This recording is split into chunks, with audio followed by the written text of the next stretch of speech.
Welcome to the DARE podcast, where it is all about helping people overcome anxiety and panic attacks. The DARE app has over 1 million downloads and is free to download at dareresponse.com. Now, without further ado, here is the DARE podcast. Hello. Hi, everybody. Here comes our special guest. Oh, here he comes. Morning. Peter, hello. How are you? Good. I haven't seen you in so long. Well, you know what? I lost my, I didn't pay my DARE subscription. So that's kind of my backing off. Yeah, right. You know what I mean? So anyway, but I still have my subscription to Facebook and stuff like that. So. Well, you're our alumni, so we'll have to talk. 3 years, almost to the day.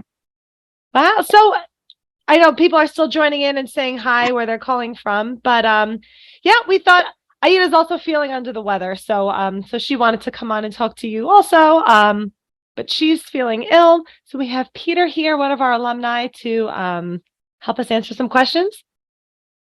Great. Awesome. So I know you haven't been on in like a year or so. I think I was just thinking that. I think it was last January I was on, something like that. But it's been a minute. Yeah. So if you want to give everybody Yeah, we're here. So fill us for maybe a little backstory, or how your anxiety manifested, what you found helpful, and then we'll get into some. We have a whole bunch of questions, but I'm sure most people like to hear personal stories. Well, I think back in the 80s when I really started having bad anxiety, especially like intrusive thoughts and things like that. For me, it was never heart pounding or anything like that. It was always just sweating. I go and do presentations and sweat and I want to leave the situation. And I was in sales, and then 95, I had started getting derealization because the anxiety was just incredible.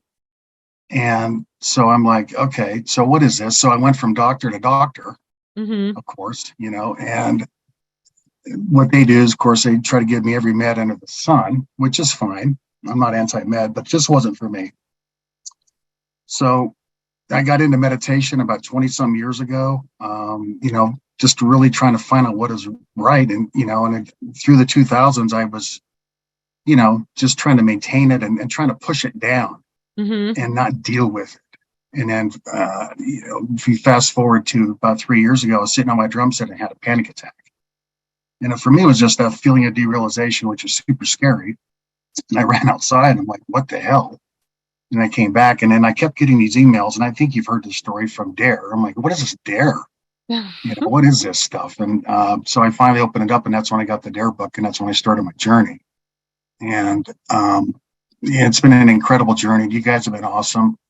The thing with us is nobody knows how we feel inside. We think we're the only ones. And I really, truly thought I was the only one that felt like this. What is wrong with me?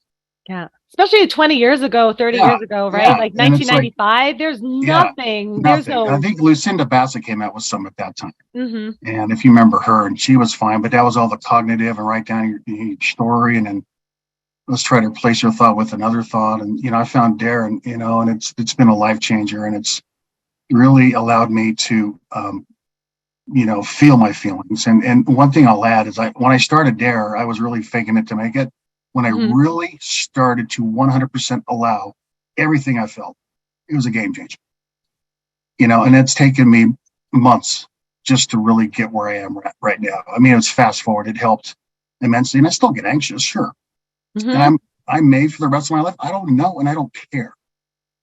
All I know is that it can't hurt me. It's a heightened energy. And that's really much acceptance is the key, because it's going to ebb and flow during the day. Yeah. So where I'm at now is compared to where I was with unbearable sensations, say, a year ago, where I would just say, okay, I'm going to go out and do something and hurry and run back. I'm like, that wasn't working. Right. So the more I sat with the discomfort, the easier it got. And I'm here and I'm pretty much recovered. I want to say recovery with a complete, all the sensations gone. No, I mean, I still have sensations, but they go, they ebb and flow. And I've had this for over 40 years, and it's taken my body a long time to get like this, and it's something that's not going to go away quickly. Now, the fear response, as you know, as a therapist, doesn't really turn off overnight. And I've heard Right. Barry say, it may take a day, it may take 6 months. Well, whatever. Just trust that eventually you'll get there. And that's where I'm at now. Through all this, everything I've done, it's all the way I reacted to it. And that's it. That is it. It's as simple as that. And the disorder and recovery. I have a video and a couple posts I want to make specifically on this, because I mean, a lot, and I wanted to talk to you about this too, because I know you're very active on the Facebook pages. I always see you giving, I know anybody here on the chat even recognize Peter's name from always having like helpful comments on the Facebook pages. Recovery is not about absence of sensations or absence of thoughts or never feeling fear again, because it's impossible. And I see like some of the questions that came in, we're trying to control things that we were never meant to control. Trying to control them was like what initially probably kicked off the problem. But recovery does not mean no more anxiety. Just like recovery from depression doesn't mean no more sad. And every time I feel anxious, that's a sign of my anxiety disorder. The feeling of anxiety is not the sign of an anxiety disorder. The disorder is how I treat the feeling of anxiety when it shows up. Yeah, which is hard. I mean, it's hard to sit with something that feels so uncomfortable. But if you really, for me, I really noticed that if you really just sit with it, you'll notice it ebbs and it comes back up. And you're like, oh, God, I feel good. Now, then it goes back up and then it comes back down. Eventually, you want your body to calm down a lot faster than it does. But, it just takes its time. And it's something that I've learned. You really just have to be okay with being uncomfortable. Whatever that, for me, it's standing up and just the room spinning at times. And sometimes it still is. And sometimes the derealization comes back, but I know what it is. And is it scary? Yeah, maybe a little bit, but it's just, I'm so in such a heightened state that everything is enhanced. And once I really got that it can't, hurt me, then I can let go of trying to check in, which I still do. I think that for me, that's been one of the harder things, is just the automatic check in my brain does. It still does it, but it's like, okay, boom, boom, boom. And it comes and goes. It's gone. Right. And it's so much faster now, right? And it is. And you don't attach to it. You get enmeshed in it. You sit with it and become that, that witness to it.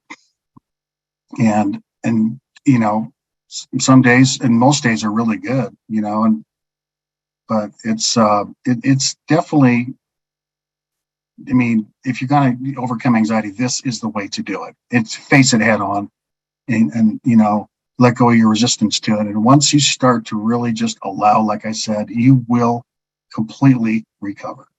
Whatever that looks like, however long that takes, it doesn't matter. Because I'm going to have anxiety. If I go give a big speech, I'm going to be nervous. Yes. And now, guys, see, that's not he still has the disorder because he's still nervous. And the final recovery means he's never nervous again, ever again, and never has anxiety and never feels disconnected. That's not the goal. And if that's still your goal, you're going to continue to be really frustrated and discouraged. Yeah. And I've seen some of these comments come up, what I did is I would try not, do my best just to sit and feel even 50%. And work my way up to 100. Then I work my way up to an hour of not, now I can go all day long and I'm just not resisting it. I still feel it. It doesn't feel good, but I'm not resisting it. And you go through your day and you get in that flow and then you finally it happens. So it's weird, as you know, Michelle, it just happens so slowly. Slowly it creeps in. You start like, wow, I don't do that anymore. And I just feel better, but it's weird. It kind of sneaks up. Like a look back, right? You're like, wait a second. I forgot to check to see how I was feeling for 20 minutes or for 2 hours. And then you find it again, and then you get involved in it. And then like it happens sort of accidentally because it's no longer a goal. It's a byproduct. Correct.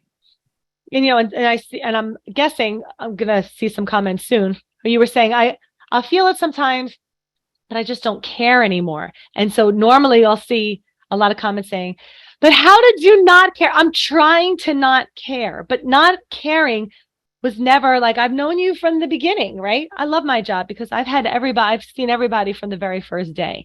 And it's not trying to not care long enough get you to not care. That's what'll keep you in the spin. It's really just not fighting that you care. It's so hard to explain it with words because it's an attitude shift. It's a mindset. It's like you have to let yourself care without the fight, without resistance, without trying to control, and just not like it. And then you sort of accidentally stop caring. That happens. It just happens. Yeah. You grow your tolerance. I mean, the thing is, when you're doing this work, you grow your tolerance for the sensations that you can go out and do your thing and still be scared. And as we all probably, I've been completely frightened going out. And my anxiety, once I got sensitized, I was really know that I was sensitized. But when you're sensitized, it's just everything is enhanced, like I said. So that's helped me. Is like, okay, I'm sensitized. Everything is going to be just, my thoughts are going to be more in the spotlight. My feelings are, and then, but it really is. You got to be brave to do this work, I think. I mean, it takes a lot of courage to do this. And now I look at people and go, they're just sitting there in their car listening to the music, looking at their phone. Why can't I just want to do that. It's like, come on. I mean, put on your big boy pants, Peter, which I say to myself every day. Put on your big boy pants and just go do it. Yeah. And that comparison, it's not even helpful because that person might be desperately scrolling through the DARE app. You don't even know, right? You don't know. We always look on Facebook and Instagram and everybody's life looks happy, and it's so not true. Because when I say anxiety, I mean, everybody go, oh God, that's me. And I don't know how many people I told about DARE. A ton of people. And they're like, well, that happens to me too. So you never know what anybody's going through at any given point. And that's helped me too. My son has it, unfortunately. Sucks. But I've helped him a little bit with that too. But, it's hard to sit with discomfort. I see all the comments and stuff. Yes, it's hard, but ask yourself, has it ever hurt you? Of course not. Yeah. And the best gift we can give to our kids and to everybody out there, once you learn how anxiety works, I mean, we have the ability to teach the whole next generation how to be anxious, how to feel anxiety rather than how to not feel anxiety, right? Like your kid has the capacity for anxiety, just like they have the capacity to feel sad and the capacity to feel joy. And right, when it becomes more of an open dialogue rather than back in the 90s, and I got stuck in this too, couldn't find any information. Now it's almost the pendulum maybe swung too far to the other. Now it's like I'll Google, like people can Google forever, but it's like you didn't know what to do. And sometimes people just got out of it by pure luck or accident. But to be able to say, oh, yep, that's your alarm ringing. That's the fight or flight response kind of at the wrong time. Daddy used to kind of get stuck fighting that too. Oh yeah, but that's called derealization. That's called this. And sometimes just putting a word to it, not as a disorder, but as like, oh yeah, bodies do weird shit sometimes. And sometimes thoughts show up, whether we like them or not. And that's just how bodies work. It's nice. It would be nice for kids to hear that without it. Oh, every time I have a thought, it's called an intrusive thought. And that's a sign of an anxiety disorder, as opposed to normalization of this whole process. Correct. And, and I've listened to you every day, and you guys are amazing, or used to anyway. But, I think you used to be amazing. I still do. I still listen to some of your podcasts at night, but, when we're having thoughts are there, but, or anything, but when you're in a heightened state, everything, and I've said this probably already, everything is just enhanced, enhanced. And you're like, and at one point you just got to say, I'm not going to do this anymore. I'm done. I'm not going to sit and buy into this bullshit every day. And I still do. I still get caught up in it because it's an awful feeling, but it's like, okay, I'm done. And I was talking to some other people on the Facebook group, and they say, oh, I went to vacation. I was fine. I got home and it all came back. No, it's not came back. It's just because mine does the same thing. When I'm home, it's when it really manifests, because that's where I have my panic attack. Yeah. When I'm out and about, I'm fine. But then I come home and it just kind of, my alarm rings, and it's like, oh, God, really? It's like, it gets so old, and you look, I think Barry said, you just see how ridiculous it all is. It really is. Right. Right. And then you It's stop stupid. kind of doing so much about it. Like I used to use this example a lot and I forgot because my in-laws moved, but they used to have in their bathroom this like huge magnification mirror in their bathroom with a bright light on it. It was like one of those 20x, 200x, whatever, and I remember when we would go and visit, I would get ready in the bathroom and you look at your regular mirror and you're like, acceptable. And then you look in that magnification mirror, you're like, oh my God, because now you see yourself like this. And so when you're in a heightened state, it's magnified and it's illuminated. And now when you see, like, my face looks fine back here, but when you look at it real close, you're like, holy crap, is that a hair? Is that a pimple? Like, how long has this been here for? And the more you find, the more you do stuff about it. And then you keep looking. And so if you're in a heightened state, right? A heightened state is like a brighter light so you can see more things, right? Like you could see my rug. It kind of looks okay. But if you turn on my ring light on the other side of this laptop and look at my rug, it looks disgusting. I look at all that dirt. Same dirt. It's the same stuff that's on my rug. It's a light bulb problem. It's not a dirty rug problem. My rug's still going to be dirty, whether your light bulb's bright or not. But when it's dark, my rug's not clean. You just don't see the dirt, right? So a heightened state sort of illuminates all the things your body and brain are already doing. So you have, let's call them illuminated thoughts, illuminated sensations. And so like, even for me, it was nausea. So, right, it's hard to, am I more nauseous or am I magnified nauseous? Right? Because nauseous has been labeled as danger. And so it's that illumination and magnification. A heightened state is going to make everything pack more of a punch.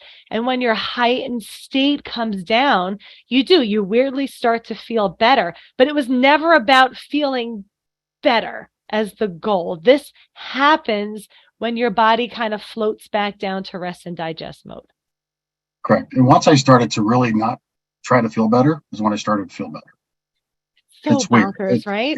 It's so weird, but and not try to distract myself. Go out and be with these sensations and let them be there, and try to shift your focus and keep practicing as much as you can and try to shift your focus to something else. Because there's other stuff happening than this big anxiety in your body. There's other stuff that can get your attention, and it will. And if you practice more and more, you'll start shifting to other things, and then you'll notice that you focus less on the anxiety. And it's when you're sensitized, man, it's weird. Your body does some weird things. You feel, and all these years I was like, why do I feel so weird? I mean, it's just these strange feelings. And now you put them, it's because I'm sensitized. Yeah. And it's awful. I mean, it doesn't feel good. I mean, I don't want to say awful. It's uncomfortable. But, for me, it's just going out and I just practice as much as I can. You got to go to the store, I'll go. And I'm never been agoraphobic. I just go out with a lot of discomfort. And it's just, you go out and practice and practice and practice and just develop that confidence in yourself. And once you do that, your body will get the message out. It's not dangerous. And you just keep doing it and you keep doing it and you keep doing it until you finally don't care. And then once you don't care, whether you're recovered or not is when you actually recover. Yes. And remember, like this is the take home piece I really want everybody to get. Recovery is not elimination of discomfort or sensations or anxiety. You only get the disorder label, right, from a very nice therapist or a doctor. It's really about how much is this impacting my life and my overall well-being in life and involvement with my day-to-day activities, right? And so it's never about elimination of the feeling or of the thoughts. Still have the capacity to have anxiety. I do. Peter does. Barry does. Aida does. Everybody does. Not all the time, but yeah, when it is warranted. When you're like, okay, I'm going to go out and do this big presentation of 200 people. Yeah, I want to be anxious. Or I'm going to go on TV, which is one thing I want to do because I was terrified of that. But that's something I want to do is go and be on TV or be on the news or something like that. So I think someone asked I know, get on. But this is kind of, if you would have done this for me 3 years ago, I would have said, hell no. no way. And I'd be sweating and, afraid.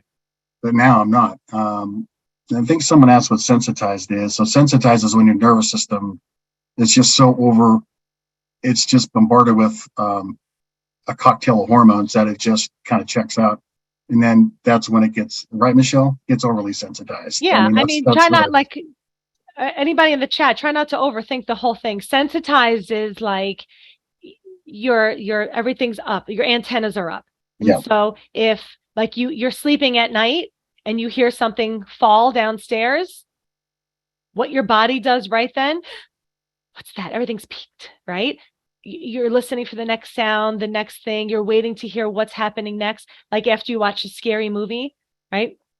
I always use this example. If you're watching a scary movie, it's nighttime and like your shades are open and you're alone by yourself. Now you hear every sound in your house. You have a very quick reaction. What was that? What was that? And you quick to jump, quick to notice, right? Or if you're watching a scary movie and somebody touches you from behind and you jump, you might not have jumped that much if you weren't in such a sensitized state. A sensitized state is for survival and is useful when there's danger. So if you were just watching a scary movie, you're probably noticing every creak in the house. Notice I said noticing. I didn't say your house is having more creaks because you're sensitized. I'm saying your light bulb's brighter, so you're going to be tuned in to what you're treating as danger. So you're not going to be noticing the birds chirping outside. You're going to be listening for murderers and robbers. And so your house will be making the same sounds, whether you're sensitized or not, but you're going to hear and notice and have a physical reaction to every one of those sounds because you're in a heightened state, because your body is sensed a threat. And whatever it is, and we'll start going through the questions. I just want to finish this little line here. They're all going to be something different. The first one's on heart palpitations, then there's stuff about thoughts, and then like it's all about whatever the thing is. That's why I just have this. If by your story, your perception, your involvement, your actions, how you treat this thing, how you live life around whatever this is, whether this is dizzy or feels weird or heart palpitations, if you are, however you're treating this, if you're sending a message of danger, this guy is going to show up and go, whoosh, and I got here's some energy to fight this thing. So now not only are you dizzy, you're dizzy, and this guy gave you fear for this. Okay? Fear is for things that it thinks is danger. Fear doesn't come from dizzy, because many people have dizzy without scared. Fear doesn't come from the thought or feeling of sensation. Fear comes from your bodyguard. He sends you fear to clearly show you this thing so you can use that energy to do something about this. And as long as you continue doing, this guy will continue helping you do. It's a doing disorder. These are doing disorders. That's my term. I named it that. You're not going to find that on Google. So if you're looking up, how do I treat doing disorders? This is just words I made up to help describe the disorder, which is somebody posted in the chat. It's your relationship with anxiety that's the problem. Yes, it's your relationship with dizzy. It's how you treat heart palpitations. It's your story about being disconnected.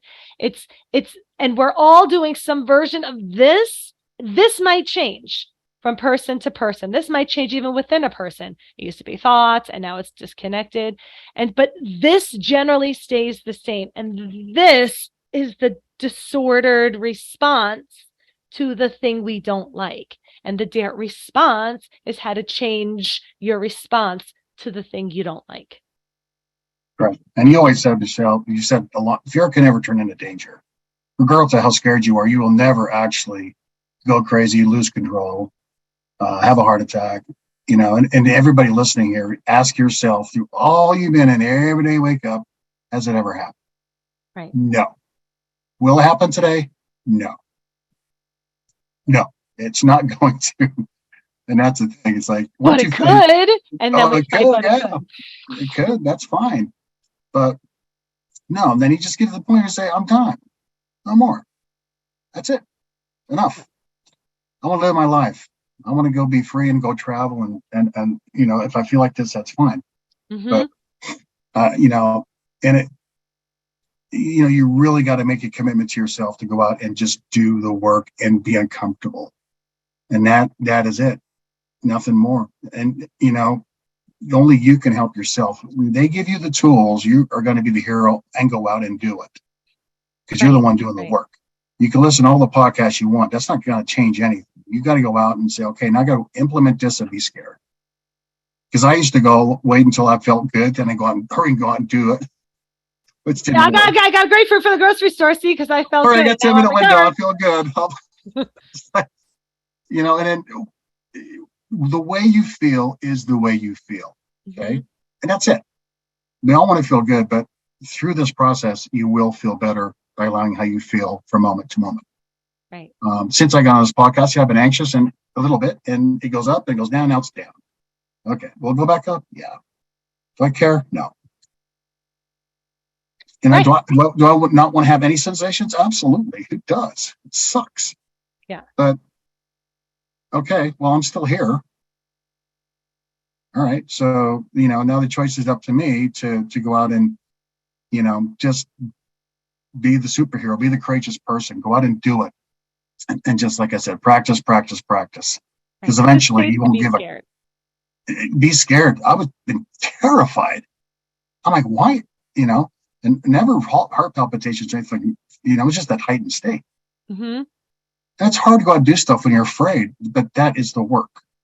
To know that you can go out and do stuff and you're okay. You can handle it. Yeah. And not, and one thing that helps me is like I stop, I go to the grocery store, I don't hurry and run out. I slowly, and I do this all the time, I just slowly walk out. Mm-hmm. And when I'm doing something, and I still get in that heightened, when I chew gum, that's when I'm chewing gum today, because I chomp really fast. But my wife's like, you're chewing really fast. I'm like, okay. So I just realized I just got to slow down. And when you slow down, yeah, you'll feel it. But that's how you sit with it, And I sit with I'll sit in my front room, I'll sit in my basement and just sit and feel for 20 minutes. I still do that. Yeah. And so what you were describing before too, where like some people, their thing might be, and we did this on one of the DARE Advance calls months ago. Somebody was saying, like, they don't have a thing when they go out. They don't have they're not scared of bridges. So they know that they don't have 20 minutes to use DARE. And basically for the most part, they're pretty good. And they just have to work on going out or going to the grocery store. Their thing is when they're not out. And anybody in the chat like this, right? I'm fine if I'm out and I'm busy and I'm basically engaged and have other things going on. It's when I'm home and it's quiet and it's me and my thoughts and me and my body. And so on the call, I was calling it reverse exposure therapy. It was basically learning how to just be still. And really, this is just learning how to make peace with yourself, because when you're out and about, outside is louder than this. And so it's easier to kind of be distracted by life and chatting with people. I'm not so aware of my thoughts. I'm not so aware of my body. But then when I come home and it's quiet, and usually for somebody who's stuck like that, I see a lot of me's and yeps and yeses. It's usually worse in the morning or at nighttime or on the weekends when there's not a lot of work to do, or when people go out, where you're sitting down trying to just watch TV and all you're paying attention to is your vibrating body and your thoughts and staring at your partner to see, why can't I just, right? And so it's almost like reverse exposure therapy. It's learning how to, and I was using this as an example to a few people on the groups. I always turn this way. I have a blank wall over here. It was you know what? For the next 20 minutes, I'm going to sit on this couch and I'm just going to watch my body as if my body is in a little glass case, my body and my brain. And I'm just going to sit here like an observer, like my little aquarium post. I don't know if you guys saw that with all the fish swimming around. I'm going to just sit and just notice what my body does. I'm going to notice how I feel. I'm going to notice my energy level. I'm going to notice my sad level. I'm going to notice random thoughts that pop up. And I get better and better at sitting and just being an observer of what my body's doing. That's really kind of how you start making peace with yourself. You know, Michelle, and people that don't have anxiety, I think if you put any normal person or just person doesn't have anxiety on a couch and not do anything, they would have a hard time with it too. Yeah. Because they occupy themselves with their phones and and whatever to distract themselves from how they feel. So this isn't for us, we're just in the United States, so it's harder. But to sit on a couch and just be with yourself. And I've been studying meditation for years, and I get to the point where I can be with my feelings. I think you did a depersonalization and meditation podcast, but that's how I got through where I am now. It's meditation. And I got licensed and started, I said, I'm done. And so, yeah, meditation helped me to sit with my feelings. Yes. You hear that, guys? Sit with your feelings. Yeah, so here's the feeling. Yes. And I sit with them, not meditate to get rid of them. Yeah. That's the big difference. I would highly recommend anybody to start a meditation practice or yoga or whatever to just to sit and feel and go, wait a minute, nothing ever happens. Okay. So why am I still afraid? Right. Why am I still, what the hell am I afraid of? I don't even know what I'm afraid of. It's like, I think, well, obviously going crazy. That's the most common thing, I think. But it's like, okay, what am I really afraid of? And I can't even know. I'm just afraid of the way I feel. And that's it. Yeah. We get scared of being scared. And then, we get scared of the scared feeling because we're so used to associating fear with danger that when the danger piece is missing and fear shows up, we start treating fear the same way we treat danger.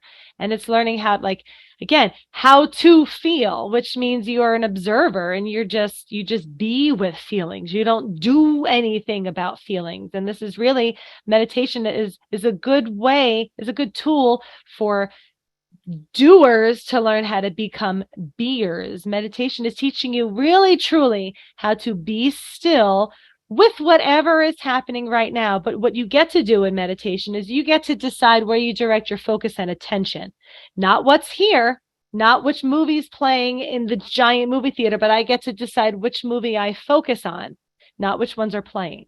And that's how you get better at allowing the other things to be there without getting involved in them.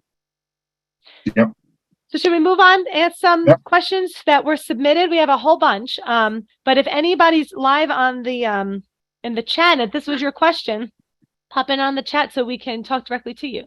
So the first one is about heart palpitations. Hello, I am having trouble getting over heart palpitations. I have had skipped heartbeats for a really long time, but 3 years ago, I had a really bad episode. I went to the hospital, spent 2 days there, had every test you could think. Everything looks normal. We know this story, right? The heart skips are not harmful, but I still get skipping once in a while. And when I do, it brings back all the anxiety and worry about it. I'm having a hard time trying to accept and allow the palpitations. Thank you for all of your help. Yeah. And, for me, it's like once you're recovered, you'll go out and the memory of it will still be there, and it's like, it's just like, oh, remember this. And yeah. So, yeah. So the heart palpitations. So yeah, you may go without them and then all of a sudden you'll have it and then bring all that memory back. Right. And it was never about human bodies. Yes. Your body, my body, this person's body. We all have who doesn't give two shits about heart palpitations on this call, but who also has heart palpitations? Anybody in the chat? Anybody gets like, oh yeah, I have heart palpitations, but I don't care. I care about these intrusive thoughts. This guy, here, me, I have them. But so you see, this was my video. I don't know if you guys saw this one. Did you do this one, Peter? I had my little green paddles up. No. Scary thing. So for this person, heart palpitations are your scary thing, right? I'm fine, but every once in a while I still have heart palpitations and it scares me. And so I have a whole video on this a month or so ago. It's like green things, scary green things, but really these are two different things. It's the thing plus scared. And so this person will always have the capacity to experience heart palpitations. So will other people without an anxiety disorder. So this person has a disordered relationship with heart palpitations, which is something somebody's body may automatically do from time to time, right? And so it's a misinterpretation of danger. So at some point, your alarm has sealed fear with heart palpitations. For mine, it was nausea. So that's why the answer to this question has nothing to do with your heart. According to he doesn't even have a heart problem. Your alarm has put heart palpitations on the danger radar. Okay, so now not only do you have heart palpitations, this guy's probably getting a heart palpitations and a whoosh, right? So now this guy is sending you fear for heart palpitations. And it'll always be the same sort of response for DARE. To put it into this particular context, you use DARE to get better at having heart palpitations. Yep. Not to have less. On allowing yourself, oh, you sent me scared for what? Oh, heart palpitations. Oh, now I have scared and heart palpitations, but it's the fight that labels it as danger. So thanks for the scared, but. Yeah. And, you know, this is something that's hardwired in your brain. And so DARE is basically retraining your brain and creating new pathways to where eventually it'll be a reaction to it. That's why, calm down, everything will be fine doesn't work, I don't think, because right. it's this, you lead with behavior, and that is DARE. You just show your body that you're safe. And then through that process, you rewire your brain. That's kind of what's happened to me. It's you rewire your brain, and then eventually you just start, thinking other thoughts or doing other things. And it's taken, and however long it's taken to rewire my brain, it's whatever it takes. But right. So that response once you rewire your brain, the response will be different. And just like I said, practice. Right, because if calming down is your goal, then this guy, then the message this little red guy only gets is that you're only safe when you're calm. And when you're not calm, we have to do something. That's not true. But that's the message he gets. And that's why a lot out there is how to calm down, how to self-regulate. You don't regulate a self-regulating system. It's really sending a message of safety when I'm not calm. I can be this much scared. I can be this much scared and still be safe. And so I send a message of safety by how I'm acting. Survival, your body's sending you energy for survival behaviors. I'm much more interested in the survival behaviors you're engaged in while you're feeling than I am about your feelings. Because the story I'm telling, me hanging on, me only letting go when I feel good, that's you reinforcing the fact that scared is danger and scared is not danger. Here's another kind of similar. I think you guys will pick up on the similarities between these. About heart again, kind of. How can I get over the fear of my heart racing and hyperfixation on my breathing? Excuse me. Whenever my heart races, I worry it will go up and up and up until it gets so fast it will just give out or stop. And in regards to my breathing, I start to focus on it and manually breathe instead of just letting it come naturally. I feel like I have to control it, even though I know I don't have to. Any advice would be greatly appreciated. Thanks. Yeah. Do you guys see the similarities there? So the neutral, uncomfortable thing that this person's body is doing is, okay, heart rate is increasing. I notice I become aware of my breathing. But this guy's story about his breathing, see, he wrote it. Whenever my heart races, whenever my body does its body thing, I worry. So this person is creating a story. Oh my gosh, here's this thing. It's not written in there, but it's unspoken. What is it? What if, right? What if this thing that's happening right now goes up and up and up, and then it gets so fast and it just stops and basically he dies, right? Yeah. All of that is the fear of dying. I don't want to die. And so now I need my eyes turned inward. This person may have been reading up on sensory motor OCD or health anxiety. And those are all the things that pop up when it comes to a question like that of, I found something unpleasant in my body. Not one of these questions ever are about feeling pleasure or calm or orgasms. It's always some shitty physical presentation hooked to a worst case scenario. Right? And so here's something about my heart that's noticed. Here's a noticeable sensation that I have now told some terrible worst case scenario story. And now I'm fighting here, trying to prevent there. Right? I'm trying to micromanage and breathe. That's not your job. Your job, this is your autonomic nervous system. It's designed to breathe without your involvement. It's designed to do most things without our involvement. And so this person's problem, again, has nothing to do with their heart or breathing. They don't have a heart problem or a breathing problem. They have a relationship problem with their heart and a relationship problem with their breathing. And based on how they treat their heart and their breathing, this guy is sending them a lot of survival energy because this person is basically micromanaging his body and trying to stay alive all day long. Yeah. And what helped me too is, when I'm feeling it, it's just energy. That's all it is. And what goes up must come down.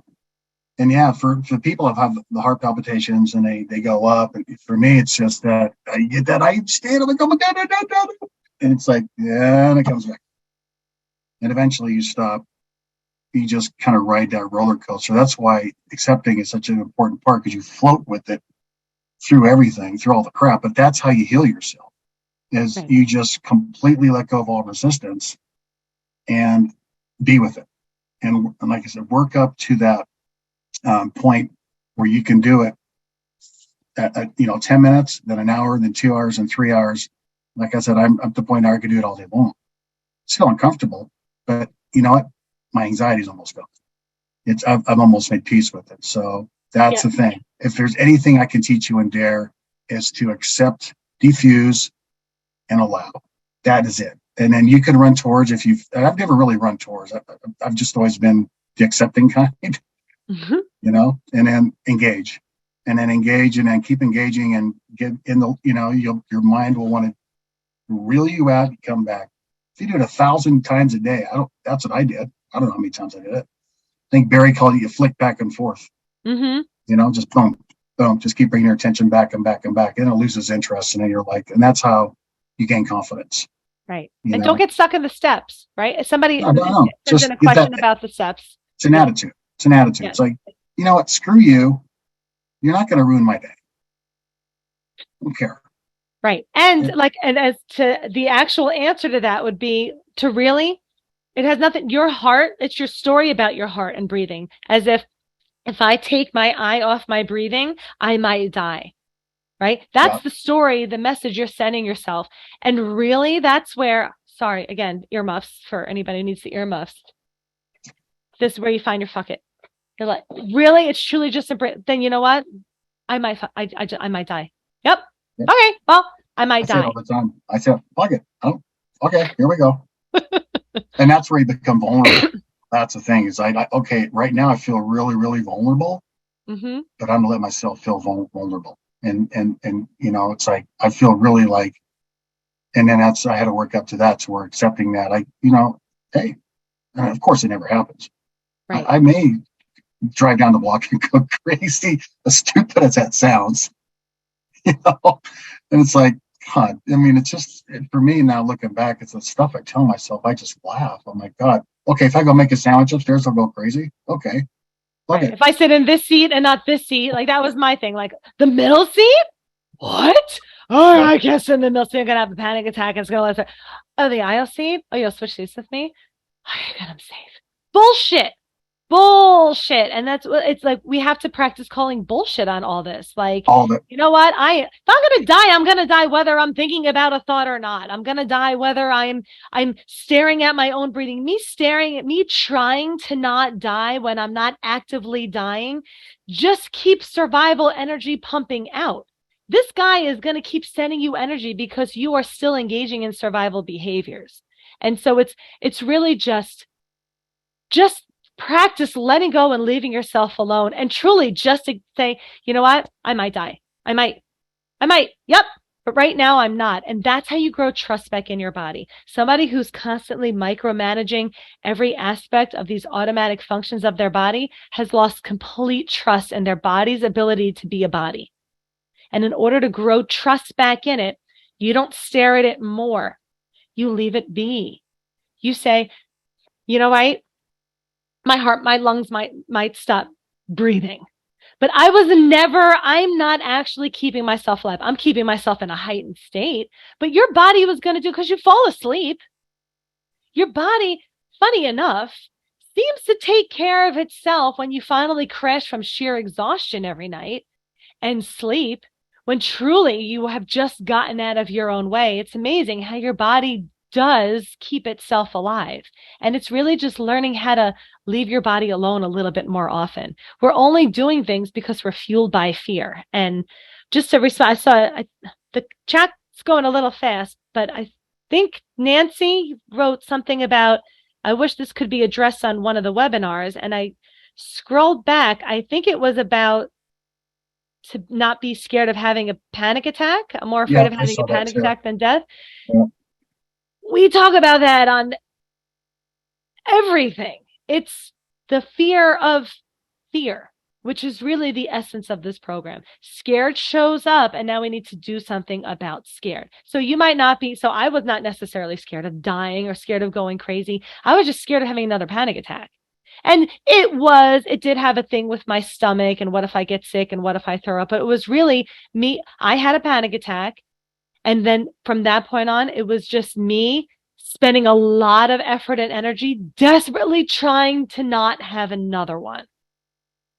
Is that what you were getting at? Is that what you were talking about? Because that's DARE. A panic attack, again, one of our older DARE members, he gave this line a long time ago. I use it a lot. We'll have to bring in him on a webinar. He's like, I stopped calling it a panic attack. He's like, all these years, it's like, nothing's attacking me. Nothing's attacking me. He goes, all of these years, it has been me overreacting to an adrenaline rush. Yep. A panic attack is a rush of adrenaline at the wrong time. Okay. So your body released energy, kind of like if you get horny at the wrong time. So now what? You don't have to hurry up and have sex to get rid of horny. You're just horny. But again, panic attack, we're flooded with fear survival energy. It's designed to make you jolt and do something right now. Yep. We tend to be good doers. And so we turn to the panic. We're trying to survive through a panic attack. And you don't need to do 10 million things to cope through a panic attack. That's what makes a panic attack marked as danger.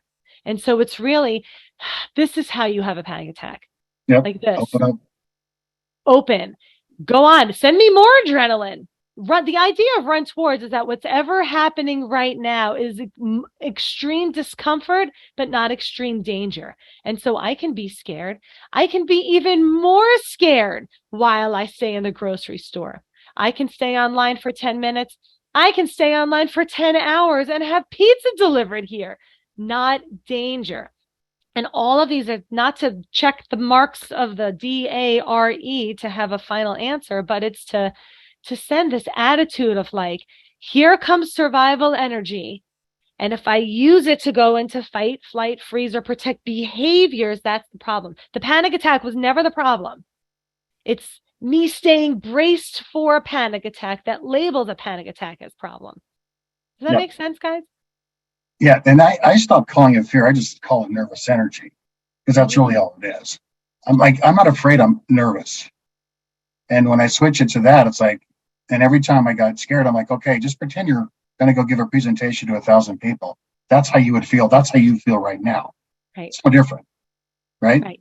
And if there was like electrodes all over your body, yeah, right? yeah. And I didn't see you, I saw an image of Peter on the wall, and I gave you like $1 million, your body would be making the same colors because fear and excitement, your body physiologically is doing the same thing. So what makes different, right? It's your interpretation of the situation.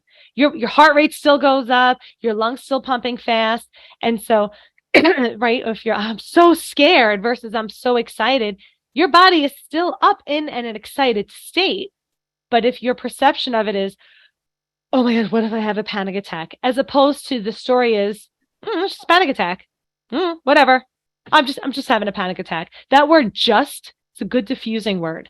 It's like you said, it's just nervous energy. Like the person, that's an adrenaline rush. And this is me overreacting to an adrenaline rush. And when I survive through an adrenaline rush gets marked as danger. And that's the real loop there. This guy sends you energy to fight something, and then we turn around and we fight that energy. It just knows you're fighting. So it keeps ringing because you keep fighting, but you keep fighting because it keeps ringing. And so this guy doesn't stop until you do. And we're all desperately trying to feel better. That's the thing. As human beings, we hate discomfort. We just want to feel good. I get it. But, the thing that makes us special with people with anxiety, we learn how to feel all our feelings.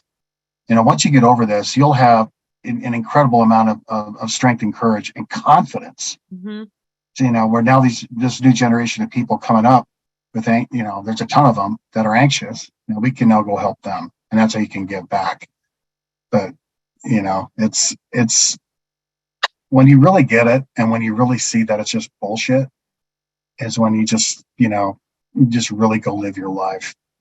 But acceptance is the key. And I see a lot of comments, it's so hard to accept. Yeah, it is. It's hard, Mm-hmm. But we're a special breed, man. And I don't think the average person could, if they put them in our body for a minute or 10 minutes, they're like, oh, no, thanks. Yeah. But we are, I think anxious people are just a special breed because we're sensitive. We feel more than most people. But we develop this inner strength, and that's something that can never be taken away from you once you get it. Once you get that and you get that confidence, that confidence comes because there's a lot of people out there that pretend to be confident are probably scared to shit inside. Mm-hmm. I guarantee you. But, this is something that I think it was a blessing. As much as it sucks, it was my best teacher ever.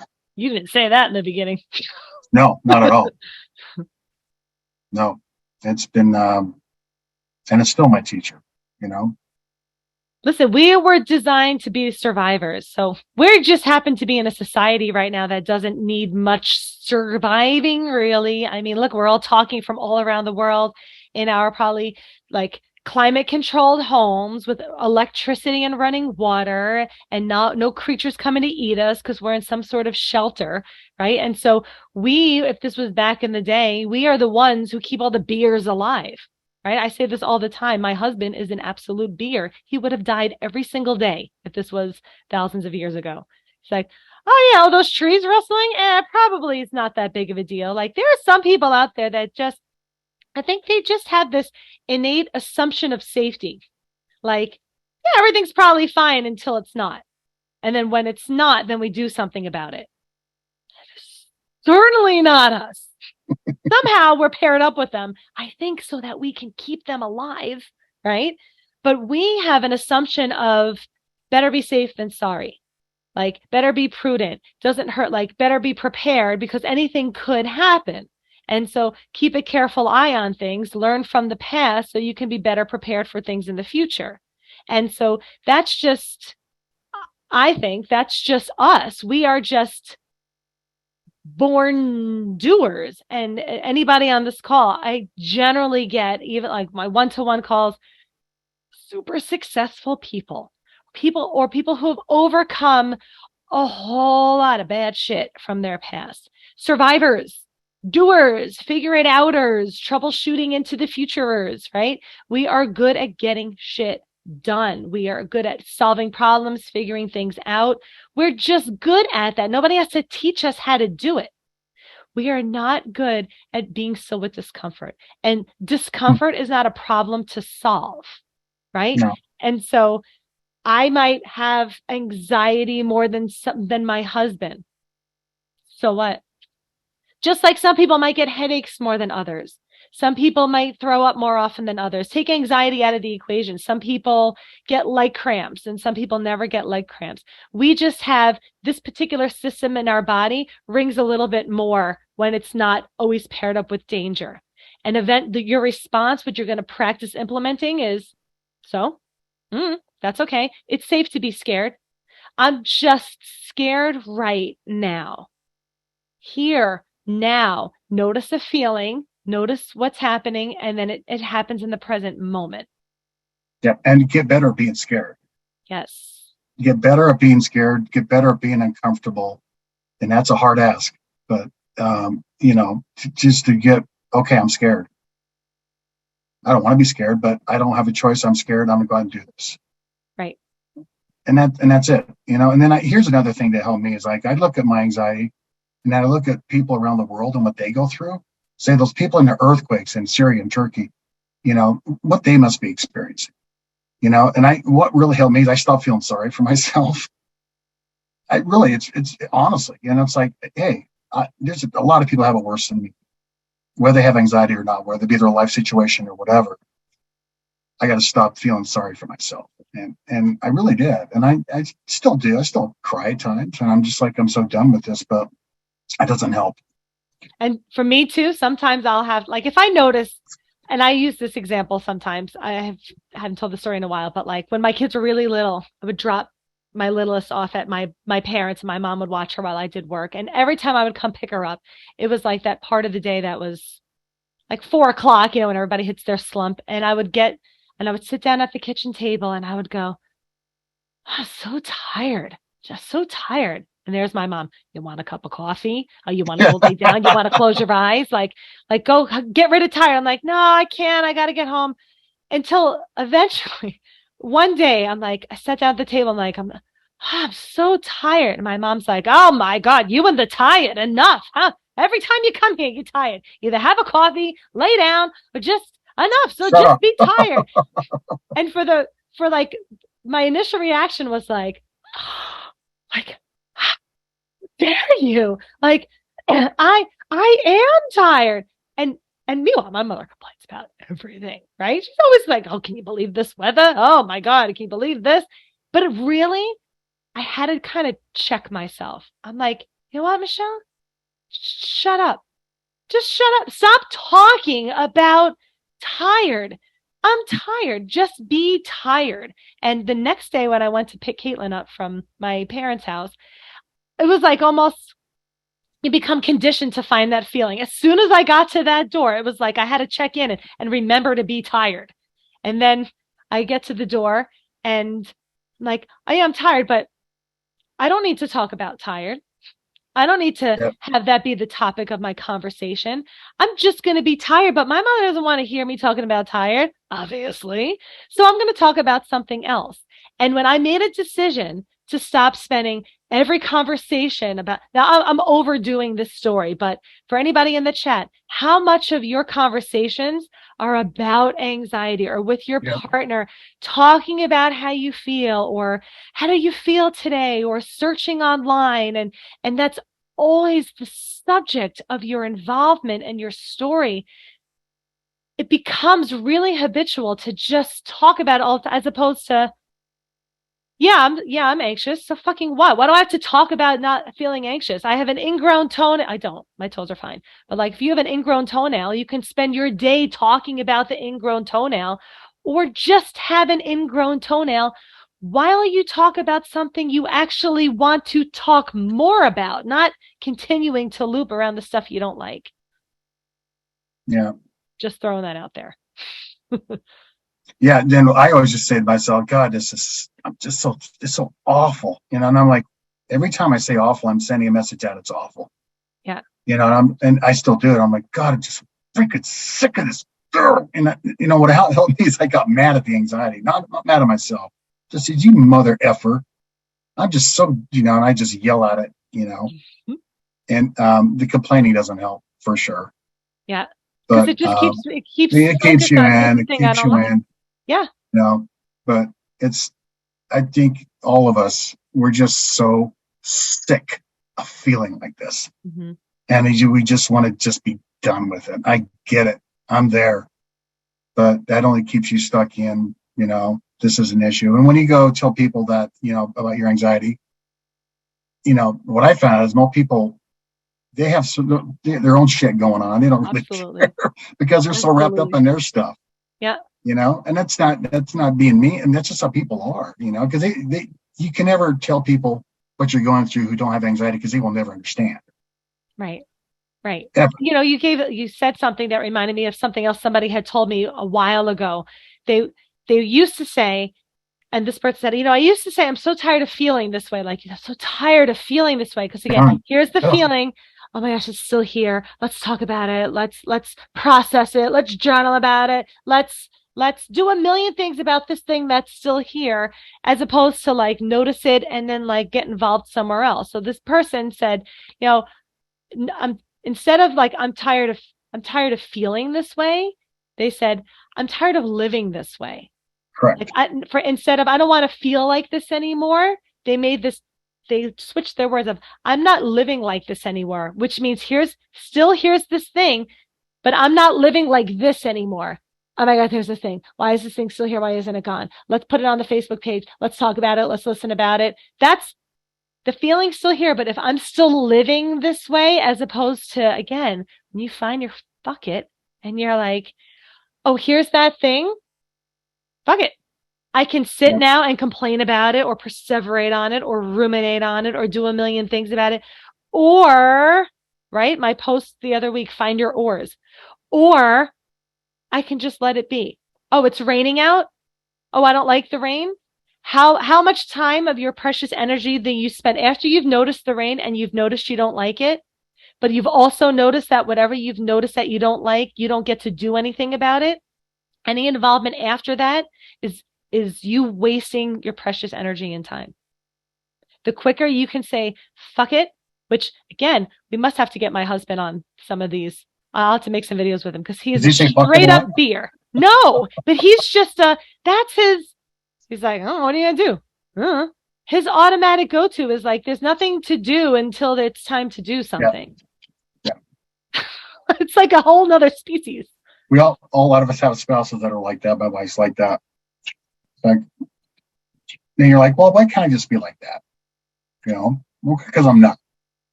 Because we're not. Because we're here to keep them alive. So let's keep them alive. And so somebody asked, where do we find these posts? And one other quick question to kind of tie in with that. Wanted to know if the advanced programs like boot camp is necessary or just applying the DARE response each and every time is the most important. Just to tie in all that programmy stuff. This will be uploaded on the app by tomorrow, if not sooner. And then eventually these podcasts get kind of chopped up and put out there. These webinars get chopped up into podcasts and get put on the YouTube channel months down the line. But right afterwards, they're accessible just to our subscribers on the app.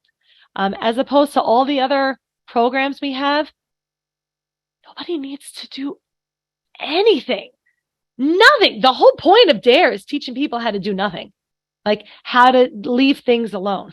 So boot camp I would recommend boot camp to somebody who's brand new to anxiety, brand new to this approach, not really understanding how any of this works, how to implement the process. And it's sort of like a in-depth 10-day sort of challenge on how to kind of stick with this. There's webinars. It reinforces the information. DARE Advanced is more like monthly maintenance. Once you get the bare basics of how this works, it's more like how to motivate each other and how to keep going. It's not to gather more information and to send DARE more money. We are not some special golden star out there. This is like somebody mentioned Claire Weeks. It's this.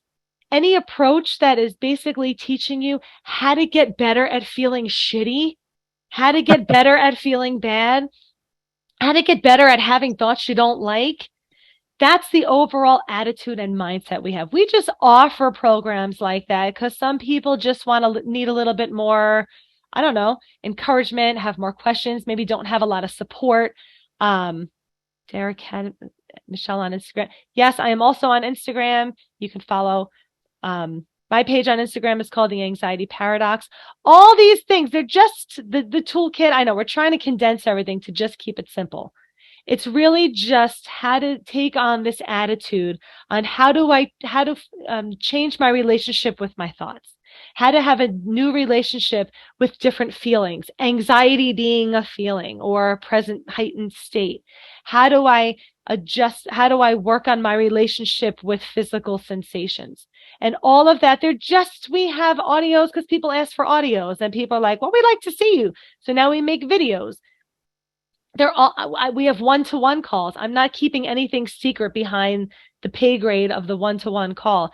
It's just all different versions of the same thing. So no, all you really need to learn is how to get better at letting your body and brain do what bodies and brains were designed to do without us trying to micromanage it. Yeah, and it's totally counterintuitive. And it's like, that's the thing. Someone who's new to this is like, wait a minute, you just want me to sit here and do nothing?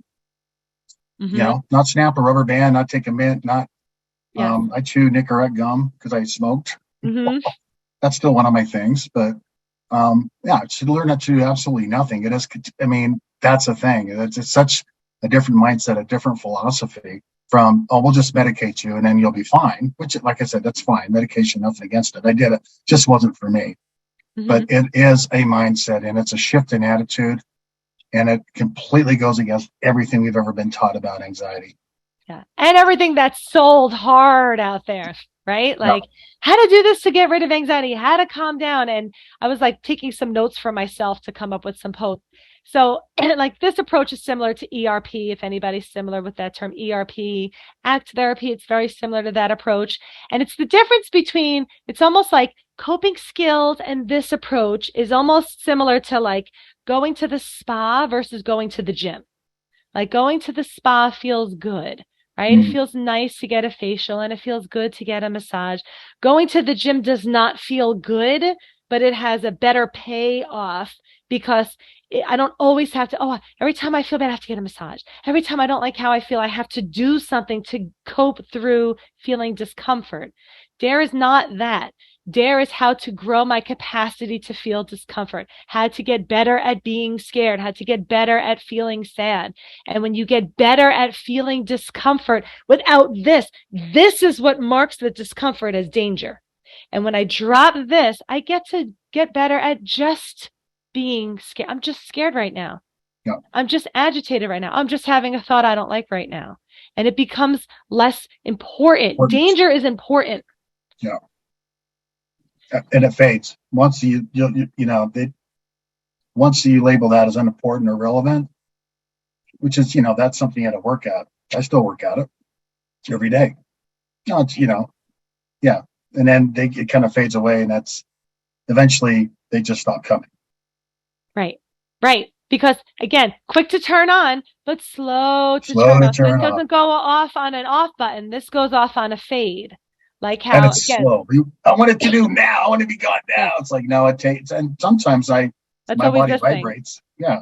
Yeah. That's quick to shake and then slow to settle down because it's conducive for survival to get up quickly. It's not conducive to survival to calm down. It's conducive to comfort, right? It feels good to calm down quickly, but because you don't need to calm down to stay alive, your body doesn't give a shit if you calm down or not. And if you've somebody who has actually experienced danger in the past, it has probably served you well to sort of stay in a heightened state, to always be on a lookout. Because if you were never really sure, if you never really were safe, it served you well to stay up. Again, doesn't feel pleasant, but this guy does not care how you feel. He cares about you staying alive, and his job is to keep you feeling unpleasant because he only cares about survival. And so that's why comfort is never the goal. Comfort is a byproduct, but it's never really the goal. The goal is to show this guy, really, from all those questions came in, it's my job to show this guy I am safe right now. even if he's sending me present fear, even if I'm experiencing memories from the past or my imagination from the future or physical sensations, I am safe here. Now, how do I send the message of safety? Not by doing this until the fear is gone. I'm safe, which means I allow what's happening to be here while I keep carrying on with life. I keep doing life, because your alarm doesn't get the message of safety if you say frozen. Freeze is a survival response. So if I only go out when I feel good, then I freeze when I feel bad. Feel bad gets marked as danger. Doesn't work. Doesn't work. Don't work. And notice, where you hold your tension in your body. For me, it's in my gut, and I notice I clench my fists and I grind my teeth. Me too. Yeah, and then so I'm like, okay, so where am I holding? And then that's where I just kind of relax into it. More and more comfortable in your anxious discomfort. No, and I always say this to myself: no desire to get rid of it. Yes. Say that to yourself over and over. No desire to get rid of it. More and more comfortable in your anxious discomfort. And then you kind of say, wait, that's right. I can't get rid of it because it's something I can't get rid of. Right. It's actually the part of you that shows up when you're trying to get rid of something. Yeah. And then that's the messed up part. Yeah. And then you'll kind of relax into it and you're like, okay, good. And you get in this flow and then it just happens. But again, I'm going to keep saying this: allow 100% as much as you can all day long. That'll get you there. And then your nervous system, it may not feel like it, but your nervous system is actually resetting. Right. It happens in the background, even though you're saying, oh, I'm indecisive. But yeah, you're healing.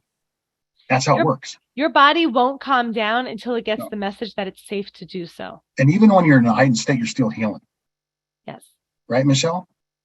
Yeah, you don't have to be completely calm and just for your body to be healing. You're healing while you're feeling. Yes. Oh, that's a good one. And that's the whole, that's a Peterism. Because you never had to become to begin with. Yeah. It's this label of non-calm as danger. That was the problem. And so I can be anxious and have dinner. I can be in a heightened state and eat dinner. And weirdly, the heightened state phase, when it sees you treating dinner as safe, you're treating scared as safe. When you treat scared as safe, if it's getting this message, if I am not engaged in fighting or fleeing or freezing or protecting myself from something, if I'm truly just immersed in life, that's really how my alarm gets the message that I'm safe. Not by telling yourself a million times, you're fine. No, you're fine. You're safe. You're safe. You're totally safe. It's fine. That's you just trying to convince yourself. I said this on the DARE Advanced call last week. I said, it's like, Peter, let's like you come to my house and you ask me for a drink and I give you a glass of water. And right as you go to drink it, I'm like, oh, and by the way, it's not poison. It's not poison. I didn't poison it. It's totally safe. It's totally safe. And I didn't spit in it. And I didn't pour it on my body first. It's clean. It's totally clean. It's not from the toilet. You weren't thinking about that, right? You were just like, oh, thanks for the water. But now you're like, second, like, because me telling you something is safe is not truly how we act when something's safe. If something's safe, we truly don't do much. You just live. But all of that, I'm fine, it's safe, you're a good person, you could do hard things, it's safe, you're okay, you're okay, you're okay. That's not how you act when you're okay. When you're okay, you just act okay. And so take that as what to do moving forward between here and the next webinar. Yeah. Well, I'm cool to stay if you want to keep going. I'm fine. Oh, well, we actually have to wrap up, but okay. Peter, everybody loves when you come on. Thank you so much for joining us. Take care, everybody. Bye-bye. Bye. Thank you for listening to the DARE podcast. The DARE app has over 1 million downloads and is helping people all around the world to overcome anxiety and panic attacks. You can download the app for free at dareresponse.com.